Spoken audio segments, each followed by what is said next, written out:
Assalamu alaikum wa rahmatullahi wa barakatuhu. Alhamdulillah wa sallallahu ala nabi lumiyya. The next two words is ضيقا harajan. This is in Surah number 6,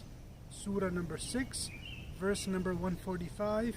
In there, Allah subhanahu wa ta'ala draws our attention to a heart that has been not guided. So the heart feels narrow and restricted. The heart feels narrow and restricted.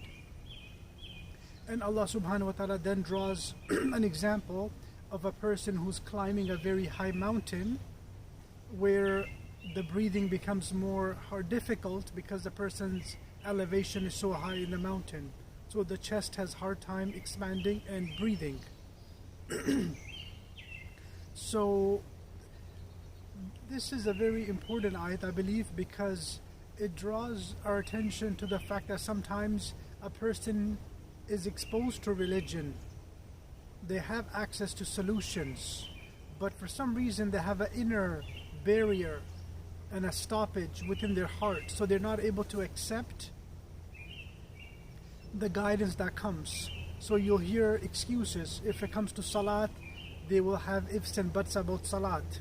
When it comes to avoiding sins, they will have excuses. And when you think about it after a while, that no matter how much Islamic examples I'm teaching, this person is not able to adopt any of the teachings.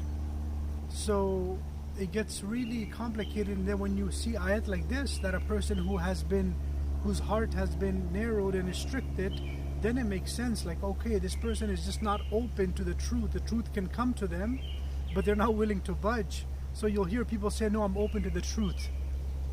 But in reality, they're not open to the truth. They're not open to experiencing the Quran, the verses, the ayahs of the Quran. So may Allah subhanahu wa ta'ala save us from such a state where our wrongdoings, our sins, bring us to a state where Allah subhanahu wa ta'ala curses our hearts and chests, and the heart becomes narrow, and then we do not end up having any more truth come into our hearts. So may Allah guide us through the Quran. Wa akhiru da'wana alhamdulillahi rabbil alameen wa sallallahu ala